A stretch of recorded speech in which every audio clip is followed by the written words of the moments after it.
นี่เจ็บหัวร้ายล่ะทะเลเสียงหัวได้เสียงในห้องแบบที่มันจะทงลาวินเดอร์กะไม่ใกล้ไหลนะไม่ใกล้ไหล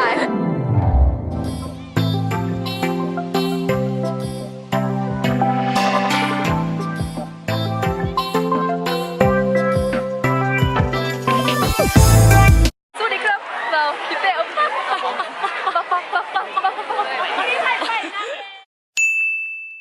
ัลโหลทุกคนวันนี้พวกเขาก็เสิ่งแล้วสิ่งตัวเดี๋ยวสิมาสัมภาษณ์เบื้องน้องว่าแต่ละคนหลังจากสิ่งภาคเฮียนหนึ่งแล้วนั้นมีความรู้สึกจังไหนรู้สึกเดี๋ยวเขาไปเริ่มกันเลยเขาสัมภาษณ์เนี่ยอุ้ยเซ็นปีนึงแล้วรู้สึกดีหลายที่แบบนั่งเสียงในห้องแบบที่มันจะทงลาวินเดอร์ด้วยดอกกุหลาบอย่างประมาณนี้จริงไหนเนาะในการเสียงภาคเฮียนหนึ่งรู้สึกว่าได้พักคิดเดียวมันกับโบมีความหมายเนาะก็เลยรู้สึกว่าพักแล้วกะจะได้กลับมาบ้านจะได้ริมบุญและกะหาพ่อหาแม่เนาะจริงไหนคิดว่าตัวเองเสียงต้องหรือเสียงผ่านต้องไปแล้วผ่านคนต่อไปโอ้จริงไหนเนี่ยก็เสียงผ่านไม่ไปนะเด้อ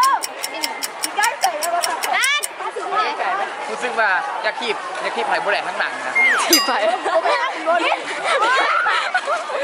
ที่ไหนกายได้หมดยังมาทำกันคนนี้ขอสัมภาษณ์เนี่ยเอาผ่านไปแล้วผู้นี้สัมภาษณ์เลยผู้นี้แล้วซื้อตั้งแต่หลังจากเสียงแล้วนี่เขาซื้อที่ไหนบอกอธิบายไปสักนิดนึงรู้สึกดีหลายมันโดนที่ฮอนมูบจะไปสัมภาษณ์คนแถวนี้เนาะอันนี้คือสบายดีขอสัมภาษณ์เนี่ยที่ไหนเนาะในการคุยเนี่ยกล่าวรู้สึกกล่าวรู้สึกตื่นเต้นเนาะนี่แหละรู้สึกจังไหนในการที่ได้พักเพียงอาทิตย์เดียวโอ้สุดยอดอาจารย์โหดปะโหดน้ำปีอาจารย์นี่ขอสัมภาษณ์เนี่ย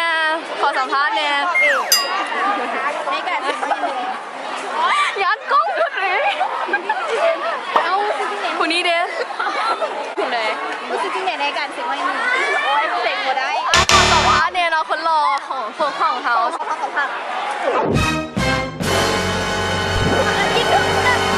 สิ่งสามมื้อนี่เจ็บหัวร้ายล่ะเป็นไข่นะอันคุณพายเป็นไข่คนละนี่ก่อนคนนี้นี่สิเป็นมื้อต่อไปนี่แหละเป็นไข่ใจเวลารู้สึกดีใจที่ว่าสิ่งแล้วที่ว่าใช้สมองไปแบบโคตรเมื่อยเลยแล้วก็เลยตอบสนองคืนมาว่าเซนมันก็ยังขึ้นนอนและสำหรับตัวคณะเองก็รู้สึกว่าโล่งใจเบอร์เลยที่สามารถเสกได้แล้วในภาคเรียนหนึ่งเขาจะมาพบกันไหมในภาคเรียนคู่ถ้ามาคลิปนี้ก็อย่าลืมกดไลค์กด subscribe อย่าลืมกดไลค์กดแชร์ subscribe ฮานิก้าเกียนที่เด้อเจอกันไหมภาคเรียน2ถ้าอย่าลืมบอกเบิร์ดเดย์นี้จุบุ